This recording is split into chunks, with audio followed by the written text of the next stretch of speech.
Breaking news today, trending ngayon sa social media. Heto na, matindi to, Toby Chanko, bumwelta na.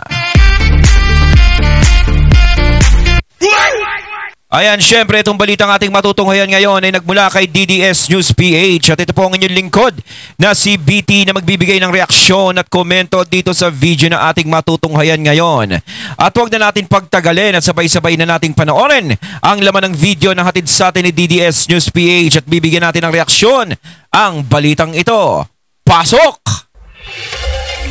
Ayan, DDS News PH, para tuloy ako magbibideo kay mga katunay.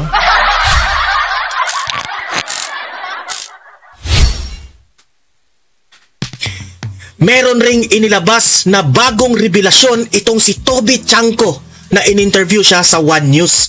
Ayan, syempre bago natin simulan ang video ito, nais ko nga pala magbigay ng credits dito sa boses at video na matutunghayan natin ngayon. At bibigyan ng reaksyon walang iba kundi si Donmar TV. Syempre huwag niyong kalimutang suportahan ang channel ni Donmar TV mga katunay. Pakibisita po yan at huwag niyong kalimutang mag-subscribe at mag-follow para maging updated po kayo sa mga vlogs, reactions at sa mga balita na hinahatid sa atin ni Donmar TV. Ipagpatuloy natin. Ayan para ako magbibideo kay mga katunay, no? Kasi nasira yung isang mic natin. Mukhang dinasalan tayo ng mga... Mukhang dinasalan tayo. Nasira.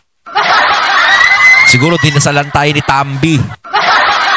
Lahat ng mga nagbablog dyan, kontra sa akin. Masira yung mga mic nyo para wala kayong gamitin.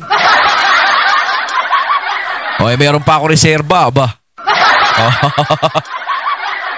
Okay? Tayo po ay magre-react dito at kino-connect na natin. Kami po muna na i-like at saka i-share itong video na ito para kakalat ito sa taong bayan. Okay? Mahalaga like and share. Okay, ready? Sabay-sabay mo tayong mag-like and share.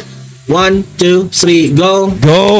Ayan, naka-like and share na ba? And sa mga bago pa lang dito sa aking channel sa Donmar TV, mag-subscribe na po kayo kung first time itong mag-subscribe kayo kay Donmar TV. Para lagi kayong updated sa ating mga balita. May bagong revelasyon itong si Toby Chanko. Pakinggan po natin ito kasi ito po, another revelasyon ni Toby Chanko, ating i-connect the dots ito ito. You told our sister program a while ago, yung Storycon, kanina, pero you told the Storycon kanina that the President on November 24, 2024, angrily confronted the Speaker about corruption in government projects and in the budget. If you don't mind, I'd like to go a little bit into more detail. Exactly how much did the President appear? Isa rin itong tanga na reporter. Hindi marunong mag-analyze ba? To know, how much detail did the President appear to know about the goings on as far as corruption in the House were concerned? Okay, ganito. Okay, pinatawag kami. It was a family Sunday lunch. Yes, sir. When I arrived there, wala po si former Speaker Martin Romualdez. Then pinatawag siya. I think he was in late at that time. Dumating siya doon and after lunch, pinapasok kami doon sa parang office ni Presidente at pag-upo namin, nagalit siya. Okay, ganito ang eksaktong sabi niya. Pag-upo namin, sabi niya, Martin, kayo ni Saldi, kinukuha niyo lahat ng pera ng executive branch. Yung mga flagship projects, kinukuha niyo yung mga pondo. Si Bongbong Marcos ang nagsabi niyan, ha? Kaya 3 taon na ako dito, wala pa akong napapagawa dahil sobra na kayo sa Congress. Nagalit siya. Okay. Ayun, nagalit. Ayan, yung sinabi nga ng ating butihing congressman na si Congressman Toby Chanko na nagalit si PBBM kay Saldico at kay Tambi. Ayan. Para sa akin kasi, sige, magagalit siya dahil wala akong napapagawang proyekto dahil sa mga pinaggagawa nyo kung saan-saan nyo dinadala yan. Diba? Ngayon, syempre, sa akin lang, kung alam naman na ganun ang nangyayari, simula pa lang, pwede naman sigurong hindi na patagalin. Alam niyo yung ibig kong sabihin hindi na patagalin. Hindi na sana umabot sa ganito katagal. Dapat nung nagsisimula pa lang kung naramdaman na o nalaman na gano'n na pala yung ginagawa nung dalawa, dapat doon pa lang sinawata na yan. Dapat doon pa lang sinita na yan. Dapat doon pa lang kinagalitan na yan. Dapat doon pa lang pinahinto na yan. Bakit kailangan pang magkabistuhan at bakit ngayon lang ginawa yan? Bakit ngayon ka lang? Diba parang parang ako singer dito. Diba? Kasi walang napapagawa raw. At sobra ang corruption. Grabe si Bongbong Marcos, no? Ay, naglabasan na ang mga revelasyon dito. Sa inyo sa Congress. Yun yung eksaktong sinabi niya. At sabi niya, alam mo na wala akong natatanggap dyan. No, wala akong natatanggap niyan. Marcos! Inis na inis si Bongbong Marcos kay Romualdez, ha? Nagalit pala si Bongbong Marcos kasi wala na siya eh. Okay, that much is clear, sir. Now, I asked that question kasi, of course, it is appreciated that the president is calling out his own cousin as far as yung reports of corruption are concerned. On the other hand po, his critics could also say na after that November meeting, it took him 8 months before he finally blew his top and say, mahiya naman kayo. And in the meantime, the only thing that was done between that time and between that meeting and the mahiya naman kayo speech was to cut the insertions by, I don't know, 28 billion. But no charges, no investigation, and nothing at all in between. So that also raises that question. Hindi, di ba? Ed, sinabi ko na ang ginawa niya right after, kasi nung meeting na yun, nangako si Speaker Martin na we will restore the flagship projects and whatever is needed in the budget, we will restore it. So ang nangyari, nung January, hindi naman na-restore, hindi natupad yon. So ang nangyari, di ba, nung hindi natupad yon, tinanggal namin si Saldico as APRO chairman. Yes, okay? sir. And then after that, naalala ko pa yun eh, 2024. Tinanggal nila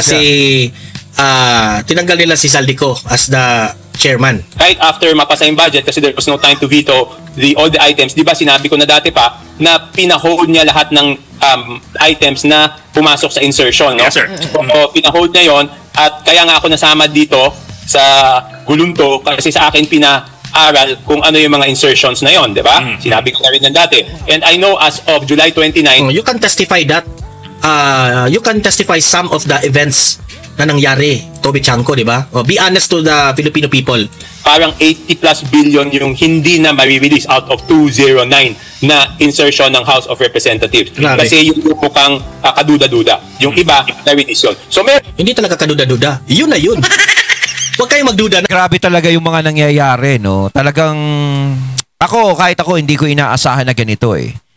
Kasi akala natin, ulitin natin, noong 2022, buong akala natin magiging maayos ang bansa natin at malalagay tayo sa magandang pamumuno.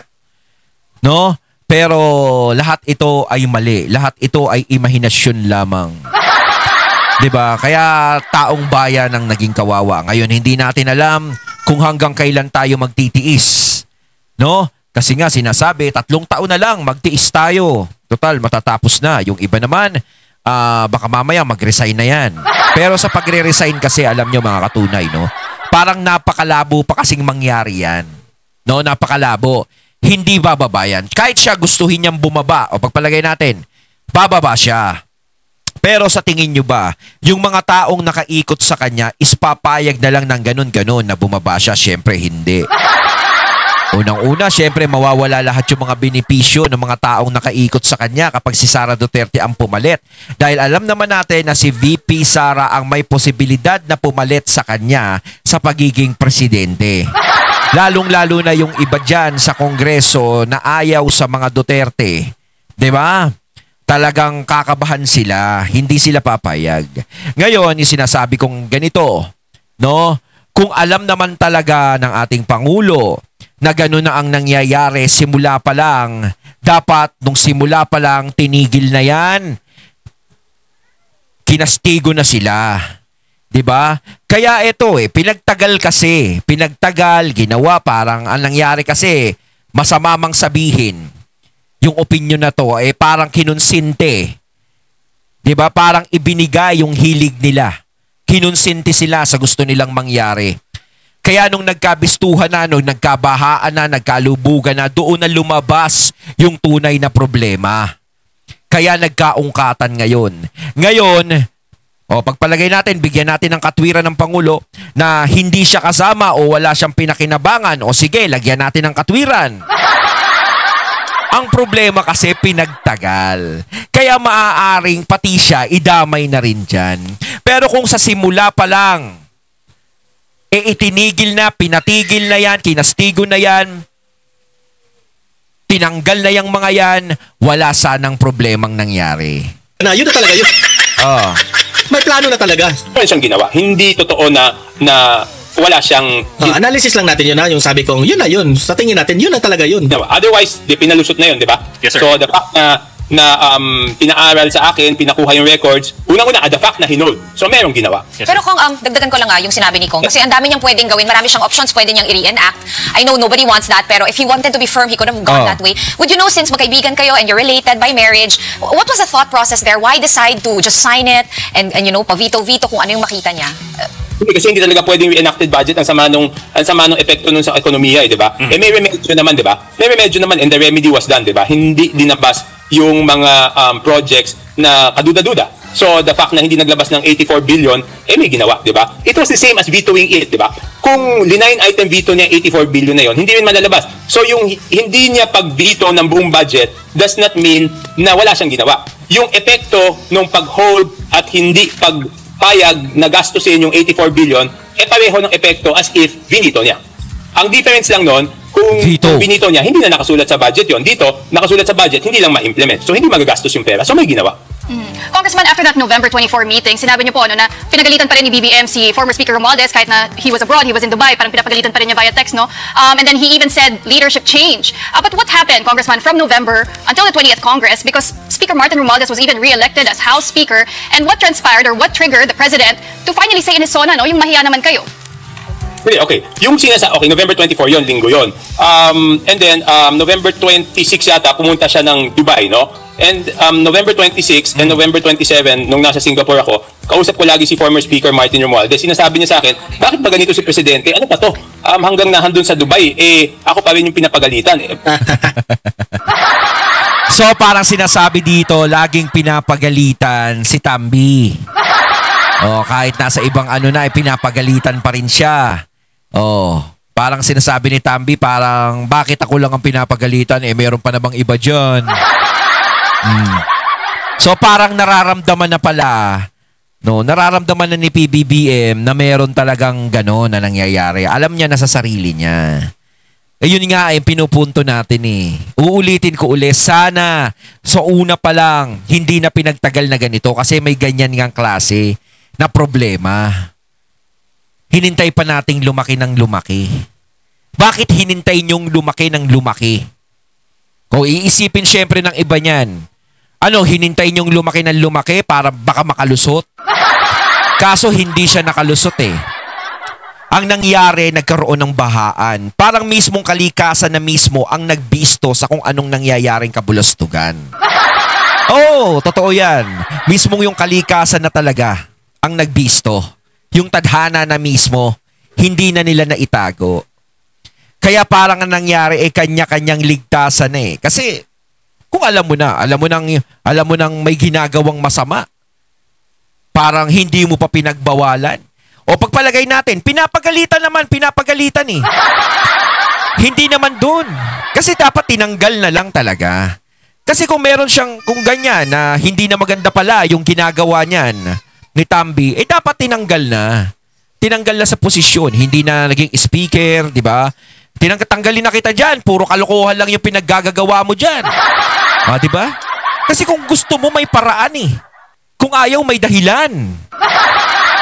Hindi na kailangang pagtagalin pa.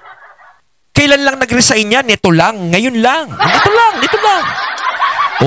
Ang dami nang nangyari. Ang dami ng issue na lumabas. Diba? In-expose na ngayon ni Toby Chanko na sinabihan pala siya ni Martin Romualdez na ano ba ito si Pangulong Bongbong Marcos? Ako pa rin ang pinagalitan. Paano hindi ka papagagalitan? Tinetext ako. Then I think it was the Wednesday, so 24, 20... Basta pera talaga, no? Mag-away-away na. Ay! Delicates talaga yung pera. Money is the root of all evil. Nag-away pa. Ay, nato. 26, hindi ko lang Wednesday, Tuesday, Wednesday yon. So 26 o 27, Speaker Martin calls me again. Tapos sabi niya, ito galit pa rin sa akin hanggang ngayon, nakarating na ng Pilipinas, galit pa rin sa akin at tinext ako ng change of leadership. So sabi ko sa kanya, kasi naman, sobra naman talaga yung ginagawa ni Saldico na 20%. At as I said earlier doon sa isang programa ninyo, that's when I told him, pati nga ako, nakiusap ako sa isang tao malapit sa iyo kasi inisip ko hindi niya hihingan ng 20%. Sinabi lang sa akin, discounted 10%. When I told the speaker that, ang sabi niya sa akin, dapat dumiretso ka lang sa akin, which I got very disappointed, di ba? Di dapat pinatawag niya si Saldico at pinagalitan. Well, sir, don't get us wrong. Much appreciated yung inyong role dito in stemming the hemorrhage of government fund or public funds.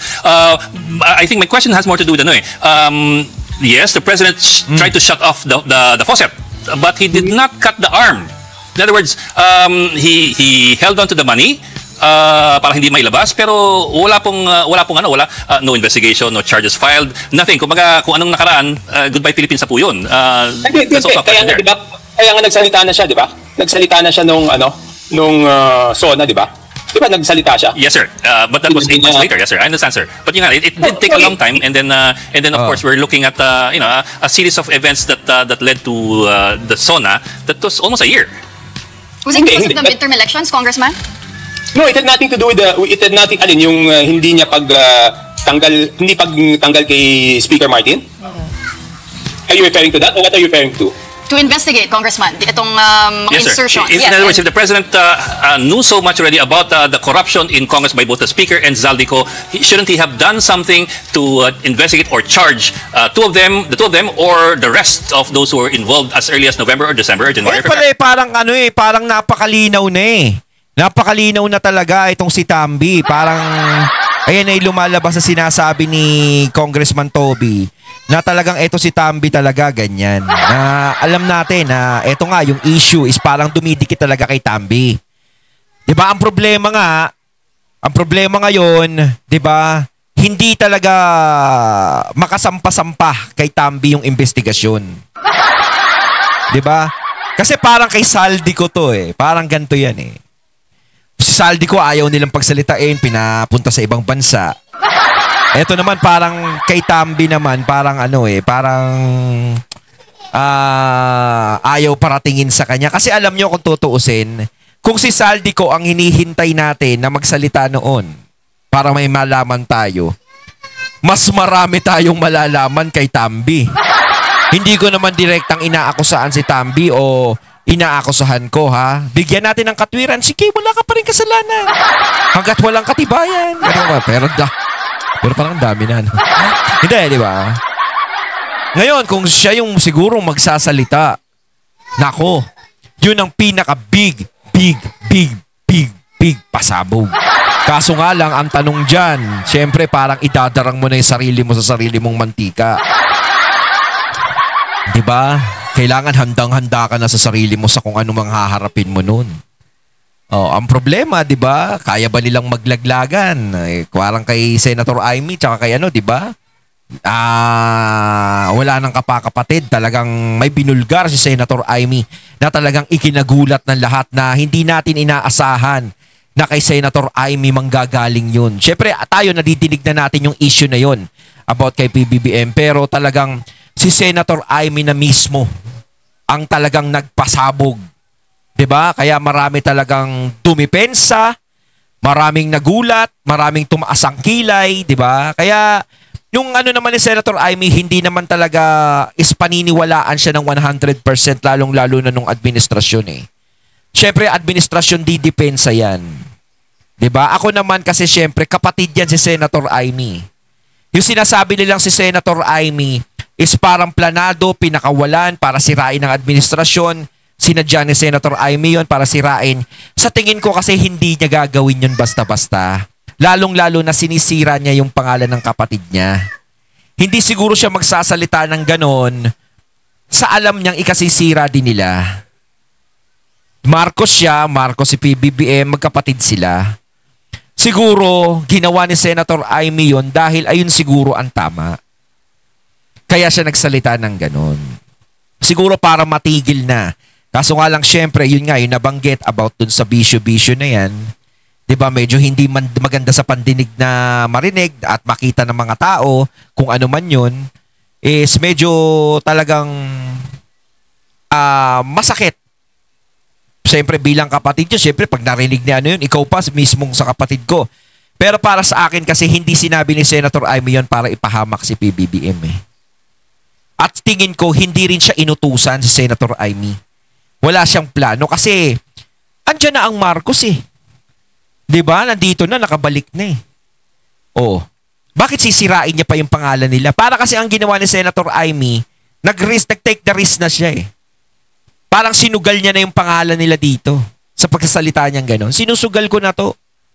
Bahala na kayo kung maniwala kayo sa akin o hindi. Bahala kayo kung masira na pangalan namin o hindi uli. Nagsugal na siya ron. Very. Hindi, yun na nga, di ba nag-gather ng ebidensya, di ba? Kasi nabibig na natin yung 20%, no? But Yes, sir. isipin mo, as of now, sino ba ang wala naman sa Congress nagsasalita, di ba? Ako lang. Yes, sir. Di ba? So, eto Oh. po, hindi natuloy yung transaksyon sa akin kasi sinabi ko, hindi ko kaya sabihin dun sa district engineer. So, ang question, Ed, at hindi ko makita sino nandiyan, si Sean ba, tsaka si Pauline? Yes Pauline. po. Sean and Pauline. Ang tanong kasi dyan, ang dami nagtatanong, bakit ikaw lang nagsasalita? Eh sabi ko, isipin nyo, yung mga natuloy yung transaksyon, magsasalita ba yung mga yun kung nakabili sila kung kinagat nila yung offer ni Saldico na 20%, do you expect them na magsalita? Siyempre hindi. So parang ang nangyayari dito, pati parang si Saldico, parang ang nangyayari, dalawa lang silang tumatanggap, parang gano'n. Dalawa lang silang sakit ng ulo ni PBBM noong mga panahon na yon. Parang dito yung sinasabi ni... Ako dito naman si Congressman Toby naman kasi. Ako wala naman akong masabi dito. Pagpalagay natin, sige, may ganyang problema si Congressman na dadawit siya sa ganyan. Pero sa mga taga Navotas naman kasi, is maganda naman talaga yung ginawa ni Toby Chanco sa Navotas. No? Kasi kung napakakurap naman itong tao na to, ang pamamahala ng Navotas noon is alam nating napakapangit. Napakapangit talaga. Noon. Pero simula nang naging mayor si Congressman Toby Chanco, simula nang ang mga Chanco ang humawak ng Navotas, gumanda ang Navotas. Naging maayos ang Navotas. Ang mga kalsada na pagawa. Ang mga kalsada naging maayos. Yun ang maganda ron. Kung binabahaman siguro yung Navotas dahil alam ko yung naging issue na nasira yung floodgate, pero alam ko naman may balita naman tayo is naayos na, wala nang problema. 'Di ba? Kaya para sa akin, maganda pamumuno, may ospital sa Navotas. Kaya maganda naman yung pamumuno niya. Bukod naman sa iba. Kaya parang dito is ang nangyayari sa sinasabing revelasyon ni Toby Chanco, parang yung dalawa ang sakit ng ulo ni PBBM, ganun ba yun? Pero sinabi naman ni Saldico, walang napunta sa akin kahit... Ako naman, di naman ako naniniwala doon sa lagay na yon, yung walang napunta. Siyempre, may napunta naman sa kanya kahit paano. Hindi ka naman magtatrabaho ng ganun kung alam mong walang napunta. Diba? Medyo doon lang siya sumablay. No? Pero yung sa mga hindi ko naman kinokontra yung sinabi ni Saldico. Pero ako'y kahit paano naniniwala. No? Kasi siyempre, yung hinihintay nating testigo na magsalita eh. Diba? Pero medyo dun sa yung sa wala siyang natanggap, medyo dun ako hindi naniwala. Kasi mahirap yun eh. Siguro sinabi niya lang yun para sabihin na wala sabihin ko na lang wala ako nakuha para hindi magalit sa akin ng todo yung mga tao. Sana sinabi niya lang din, di ba? Di ba? Kaya nga, kahanapan ng ebidensya yan, para talagang makulong, yun dapat makulong. Grabe. Ang problema ba niyan? Yung mga binabanggit nga ni Congressman Toby, mapapakulong ba yung mga yan? Grabe. Ayan, nakukonect the dots na natin lahat, di ba? Kaya pala yun, tinanggal sino ba yun? Si Saldico. You told our sister... Ano yun di ba? Nabalita nga yun, di ba? Na tinanggal siya as chair. So, meron palang ganun na nangyari, no? Pinagalitan si Martin Romualdez. Parang bata, Kasi wala nang natira doon for the executive. Muntakin. Nagmagalit pala. Muntakin mo, inubos talaga nila, no? Kaya ang nangyari kung saan saang budget kumuha. Mantakin mo, pinakailaman ng PhilHealth, gustong pakailaman ng ganito, pinakailaman ng ganito. Halos lahat, yung mga nananahimik, pinapakailaman. Dahil nauubos na. Grabe naman talaga sa pagkabuhaya. Ay, nako. Yung tipong hanggat may gumagalaw, kain lang ng kain. Ang presidente? Grabe. Ay, nako. Ang unang-una, ang mali ni Marcos dito, hindi ka muna, wala kang pakialam dyan sa House of Representatives. Focus on your executive, di ba? Kung ano yung approved budget ng House of Representatives dyan sa executive nyo, yun lang ang sa inyo. Di ba? Equal powers nga eh. Di ba? Wala kang magagawa, Mr. President, kung sasabihin ni Martin Romualdez, yun lang ang budget mo. Sa bagay, kontrolado mo sila lahat, talaga magagalit ka. Di ba? Ay, bumulusok na lahat ng mga dapat mangyari. Wala talagang, sa Bisaya pa, walay asong makumkum. Ayun, natating natunghayan ng video na nagmula kay DDS News PH at syempre natunghayan natin ang boses na yun na binigyan natin ng reaksyon na nagmula kay Donmar TV. At kayo mga katunay, anong masasabi nyo tungkol dito? Comment lang po kayo sa comment box. So once again, I'm BT and I'm out. Peace.